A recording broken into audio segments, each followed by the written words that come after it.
Oi, Oi, a minha idade. eu sou o Celso Stefano, tenho 33 anos. E agora a entrevista vai começar. O que você faz da vida? Eu sou ator, recreador, me arrisco também em ser roteirista, mas não de formação, só já vendi alguns textos. Você sempre morou aqui em Sorocaba? E não, eu tô aqui há 13, 12 anos mais ou menos. Sou de uma cidade chamada Mogi Guaçu. A sua formação começou lá ou não? E isso, É? lá tem uma companhia de teatro chamada Parafernália. E abriram uma aula experimental, eu fui e me apaixonei. Aí lá na companhia eu fiquei durante 3 anos, assim, aprendendo. Cheguei a fazer parte da companhia durante o último ano lá. Foi uma experiência incrível, assim, para mim é o meu berço teatral, onde eu conheci a atuação. E daí de lá, as meninas sempre me deram muito suporte, falaram, Celso, olha, você está construindo algo legal, mas não dá para você ficar sem uma formação, não dá para você ficar sem estudar. Primeira lição que é, ator tem que estudar. E daí eu saí de Mogi Guaçu para isso, para estudar. Mas o DRT foi lá ou não? Não, aí eu vim para Sorocaba. Foi bem difícil para mim no início, porque eu não conhecia nada, não conhecia ninguém. Então eu precisei procurar escolas de teatro, fui assistir apresentações de teatro, conversava com os diretores para saber como me inserir aqui dentro, né? Cheguei durante um ano só a fazer oficina nesse grande hotel, para tentar me inserir aqui. E me falaram do Conservatório de Tatuí, sobre artes cênicas, 3 anos. Eu acho que a minha carreira existe antes do Conservatório de Tatuí e depois do Conservatório de Tatuí. Eu tô na mesma, assim. Ah, Porque é? eu vim pra Sorocaba e agora tentando me adentrar ao cenário artístico, conhecendo as pessoas. Então acho que tô sentindo um pouco do que você sentiu no seu começo. É. Como que tá agora o cenário artístico pra você? O conservatório, ele me deu um suporte muito bom e principalmente fez eu conhecer pessoas muito boas. Tive a oportunidade ali de fazer amizade com alguns grupos de teatro que me apoiaram, né, me abraçaram. Mas eu acho que eu só consegui mesmo quando eu decidi, tá, se ninguém vai me contratar, se ninguém vai me chamar para uma companhia de teatro, então eu vou construir minha companhia de teatro. Uhum. Aí eu tenho meu parceiro, o Gé México, que se formou junto comigo e no final do conservatório a gente decidiu montar uma companhia de teatro chamada Os Companheiros. E a gente fez especialização em palhaçaria. Que Aqui depois, muito. legal! Aí eu tenho um palhaço chamado Digo, ele tem um palhaço chamado Dado. E Que aqui em legal! Sorocaba tinha uma companhia, academia de palhaço, né? A Claudemia. E foi um curso de um ano, assim, que a gente fez palhaçaria lá. E daí, depois desse curso, a gente montou nosso primeiro espetáculo de grupo, que é As Terríveis Aventuras de Digo e Dado. E a gente saiu circulando, assim, o espetáculo. Então, a gente não esperou, sabe? Eu acho que o erro de muita gente que está começando agora, no teatro principalmente, é que tá esperando o padrinho mágico e a madrinha mágica Não aparecer e vai falar assim, vir. não, não vem.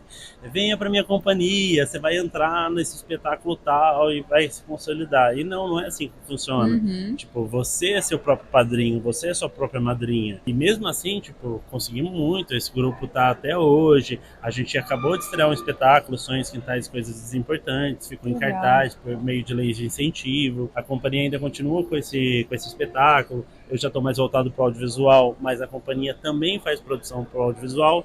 A gente não espera do outro, mas a gente se profissionaliza, experimenta, se arrisca e faz acontecer. O se autoproduzir, né? Total. Mas eu me sinto bastante privilegiado porque eu sempre fui. As pessoas gostavam sempre muito de mim como pessoa, sabe assim? Então sempre me chamava Celso, vem com a gente, vem, quer fazer isso, quer fazer aquilo. Então sempre fui muito convidado e isso é um privilégio gigante, assim, ó. É uma sorte gigante. Então, eu tive também o privilégio de, quando eu saí do conservatório, fui chamado pelo Nativos Terra Rasgada, que é um grupo de teatro de rua aqui de Sorocaba. Fiquei 3 anos com eles. Quando eu saí do conservatório, eu sabia o que era teatro de rua, mas nunca tinha vivenciado. Então, foi um aprendizado gigante estar na rua, que é totalmente diferente do palco. Em 2015, quando eu entrei no conservatório, foi o meu primeiro papel no audiovisual também, que é um outro cenário, é um outro jeito de atuar, um outro jeito de fazer. Então eu fui criando umas bagagens e experiências da vida. E é assim que a gente vai se virando. E o importante é ressaltar é que a gente artista, a gente não tem uma renda fixa. A gente depende muito de projeto para projeto. Sim. E se o projeto é aprovado, você tem uma renda, por exemplo, numa lei de incentivo municipal, você tem uma renda durante 6 meses. Mas e depois? Você ainda vai precisar pagar as contas, você ainda vai Uhum. precisar disso e aquilo. Então a gente precisa, às vezes, fortalecer o nosso trabalho, que é ser ator, diretor, roteirista, enfim, todos os campos do teatro e audiovisual, mas às vezes não é suficiente para pagar a conta, a gente ainda é obrigado a ter uma segunda profissão. E às vezes uma da opção acaba criando campo até mesmo para o nosso trabalho como ator, né? Porque é uma outra experiência, uma outra entrega. E qual é a sua barra? Ator barra? Barra recreador. Eu trabalho como recreador já tem 3 anos, é o que eu sou apaixonado. Eu acho que a criança, sabe? O ser criança, ela é uma engrenagem tão forte na minha vida que quando eu preciso reabastecer a energia e eu vou brincar com as crianças, é onde eu reabasteço, sabe assim? Porque a energia é outra, é algo que você esquece que você é adulto. E a recreação também é um jeito de lidar com a parte artística. Exatamente, isso que eu ia falar, não deixa de ser arte, né? Exato. Eu trabalho, por exemplo, no hotel e todo final de semana eu vou pra lá e eu visto um personagem. Eu tenho um personagem onde as crianças... Qual que é o nome do seu recreador? Eu sou o tio Torresmo. Ai, que legal, por quê? A minha bisavó tinha um porquinho e eu brincava muito, eu era apaixonado por esse porquinho. Só que pra mim o nome dele era Torresmo e era uma homenagem pra ele eu ser chamado tio Torresmo. Só que eu descobri depois que eu batizei, né, o tio Torresmo, que o nome dele não era Torresmo, era Brinco. Porque ele tinha um furo na orelha e todo mundo chamava ele de Brinco. Ah, tá. Nossa, eu fui pra um caminho pesado na minha imaginação. Eu imagino. Aí fica tio Torresmo, mas as crianças, a maioria, opta por tio Totô. Ah, que fofo. Tio Totô. Eu acho legal a gente falar dessas barras, né? Antigamente eu não pensava assim. Eu pensava que eu vou me formar como atriz, vou pegar meu DRT e pronto, minha vida tá pronta. Eu vou ganhar dinheiro com isso e só vai ser isso. E aí a gente coloca o pezinho no chão e a gente vê que não, que a gente tem conta para pagar, que a gente tem uma vida para viver e que a arte é tão instável que não dá pra gente, dentro da nossa realidade, né? Porque tem gente que consegue sim viver só dela, mas a gente tem que ter essas barras aí que permeiam ainda na arte, como recreador, tenho minha loja também, mas não é só vou viver da minha vida sendo atriz. Ainda não sei, vai que um dia sim. Sim, as pessoas elas costumam romantizar muito, né? Exato, e eu sou super contra isso. Não romantizem. Não.